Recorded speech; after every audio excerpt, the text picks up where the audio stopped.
गौरी पुत्र गणेश भगवान की जय। श्री शंकर पार्वती भगवान की जय।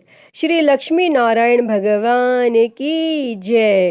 प्रिय भक्तजनों, आज सावन मास का दूसरा मंगलवार है और सावन मास के प्रत्येक मंगलवार को माँ मंगला गौरी का व्रत रखा जाता है।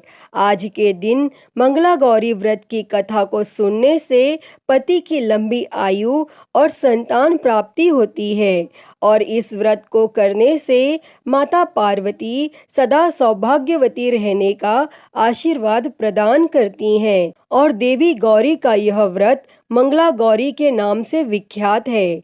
जिस प्रकार माता पार्वती ने भगवान शिव को पाने हेतु कठोर तप किया था, उसी प्रकार स्त्रियां इस व्रत को करके और इसकी कथा को सुनकर अपने पति की लंबी आयु का आशीर्वाद तथा घर में खुशहाली और धन्य धान्य की प्राप्ति के लिए करती हैं। तो भक्तजनों, आज हम इस वीडियो में माँ मंगला गौरी की व्रत कथा को सुनेंगे। तो आप सभी भक्तजन पूरी श्रद्धा के साथ ध्यान पूर्वक और प्रसन्न चित्त मन से इस कथा को सुनिए। तो सभी प्रेम से बोलिए, माँ मंगला गौरी की जय। श्री उमापति शंकर भगवान की जय। सर्व देवी देवता की जय। एक समय की बात है, एक छोटे से गांव में एक साहूकार अपनी पत्नी के साथ निवास करता था। साहूकार धनवान था और उसके घर में किसी भी प्रकार की कोई कमी नहीं थी। फिर भी वह और उसकी पत्नी संतान न होने के कारण दुखी रहते थे। संतान की कमी उन्हें हमेशा कचोटती रहती थी।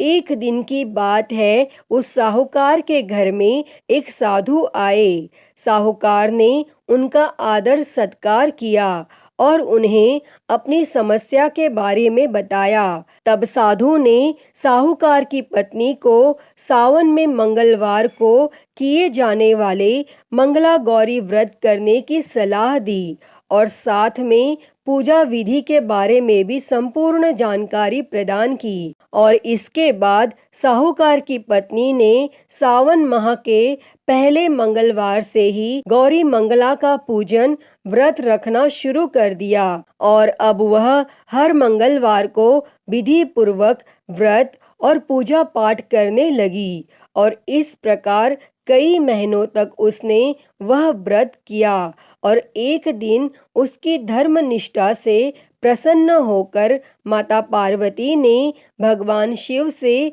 साहूकार और उसकी पत्नी को संतान प्राप्ति का वरदान देने के लिए कहा। और फिर साहूकार को उस रात स्वप्न में एक दिव्य शक्ति ने दर्शन देकर कहा कि एक आम के पेड़ के नीचे भगवान गणेश की मूर्ति विराजमान है। तुम उस पेड़ से आम तोड़कर अपनी पत्नी को खिला देना और इससे तुम्हें संतान की प्राप्ति का सुख मिलेगा। और तब साहूकार ने अगले दिन सुबह उठकर अपनी पत्नी को इस सपने के बारे में बताया और वह उस आम के पेड़ को ढूंढने निकल पड़ा। काफी समय तक ढूंढने के बाद आखिरकार साहूकार को वह आम का पेड़ मिला जहां भगवान गणेश की मूर्ति विराजमान थी। तब साहूकार ने आम तोड़ने के लिए उस पेड़ पर पत्थर मारना शुरू कर दिया और पत्थर फेंकने से एक आम तो टूटकर नीचे गिर गया, लेकिन गलती से एक पत्थर जाकर भगवान गणेश की प्रतिमा को लग गई। इससे भगवान गणेश जी क्रोधित हो गए और उन्होंने प्रकट होकर उस साहूकार को श्राप देते हुए कहा कि हे स्वार्थी मनुष्य, तूने अपने स्वार्थ के कारण मुझे चोट पहुंचाई है।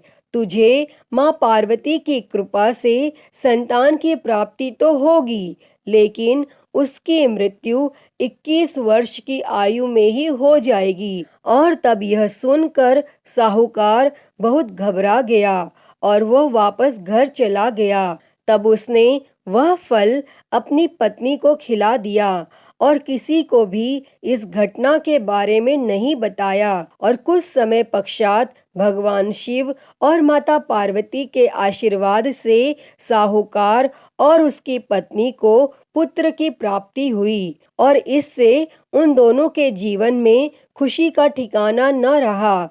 लेकिन साथ ही साहूकार इस बात से भी चिंतित था कि उसका पुत्र अल्पायु होगा और देखते ही देखते वह बालक 20 वर्ष का हो गया और व्यापार में अपने पिता का हाथ बटाने लगा। तब एक दिन घर लौटते समय साहूकार पेड़ की छांव में तालाब किनारे बैठकर अपने पुत्र के साथ भोजन करने लगा। तभी वहां कमला और मंगला नामक 2 कन्याएं कपड़े धोने के लिए आईं और कपड़े धोते हुए आपस में बात करने लगी। कमला ने मंगला से कहा कि मैंने इस सावन मास में प्रत्येक मंगलवार को मंगला गौरी व्रत रखने का निश्चय किया है।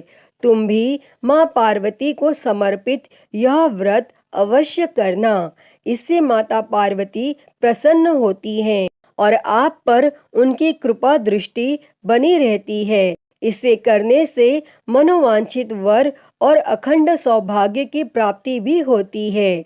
तब कमला की बात सुनकर मंगला भी इस व्रत को करने के लिए तैयार हो गई और दूसरी ओर साहूकार ने दोनों कन्याओं के बीच यह पूरा संवाद सुन लिया और उसने अपने मन में यह सोचा कि यह कन्या मंगला गौरी व्रत को करती है, इससे इसे अखंड सौभाग्य की प्राप्ति होगी।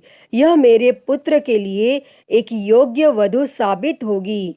तब ऐसा सोचकर वह उन दोनों के विवाह का प्रस्ताव कन्या के पिता के पास लेकर गया और साहूकार की गांव में प्रतिष्ठा और मान होने के कारण कमला के पिता अपनी पुत्री का विवाह साहूकार के लड़के से करवा देते हैं और विवाह के पश्चात भी कमला विधि पूर्वक मंगला गौरी का व्रत रखना जारी रखती है और उसके इस भक्ति भाव से प्रसन्न होकर माता पार्वती एक दिन उसे स्वप्न में दर्शन देती हैं और कहती हैं कि मैं तुम्हारी भक्ति से अत्यंत प्रसन्न हूँ, इसीलिए तुम्हें अखंड सौभाग्य का वरदान देती हूँ।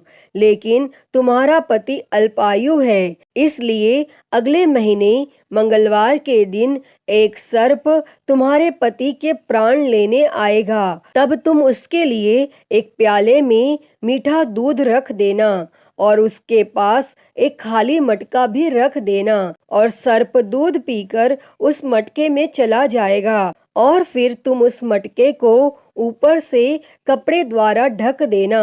तब अगले मंगलवार को कमला ने माता पार्वती की बात मानकर एक प्याले में मीठा दूध रख दिया और पास में एक मटकी भी रख दी। तब सर्प ने आकर दूध पिया और मटकी में जाकर बैठ गया। तब कमला ने उस मटकी पर कपड़ा बांधकर उसे जंगल में रख दिया और माता पार्वती की कृपा से कमला के पति के प्राण बच गए और इस प्रकार मंगला गौरी व्रत के पुण्य फल से साहूकार का पुत्र श्राप मुक्त हो गया। जब कमला ने घर में सबको इस चमत्कार के बारे में बताया तो सभी आश्चर्यचकित रह गए। इसके बाद साहूकार और उसकी पत्नी ने अपने पुत्र और पुत्र वधू को आशीर्वाद दिया और पूरा परिवार सुखपूर्वक जीवन व्यतीत करने लगा। अतः हे मां मंगला गौरी, जैसी कृपा आपने कमला और उसके पति पर की, वैसी ही कृपा इस कथा को कहते, सुनते और हुंकारा भरते सभी पर करना और सभी को अखंड सौभाग्य और संतान सुख देना। तो सभी प्रेम से बोलिए मां मंगला गौरी की जय। श्री उमापति शंकर भगवान की जय। प्रिय भक्तजनों, आइए अब सुनते हैं सभी मनोकामनाओं को पूरी करने वाली अगली कथा।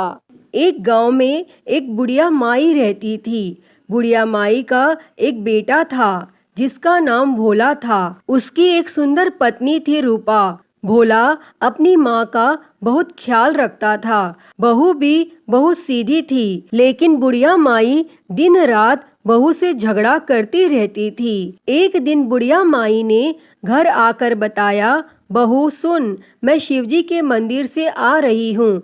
वहाँ सब बातें कर रहे थे कि यदि सावन के सोमवार व्रत कर अगले दिन मंगल को मंगला गौरी व्रत किया जाए तो भोले बाबा और माँ पार्वती की कृपा से तुझे बेटा हो सकता है। तब रूपा ने कहा, लेकिन माँ जी, मैं तो केवल सोमवार का व्रत करती हूँ।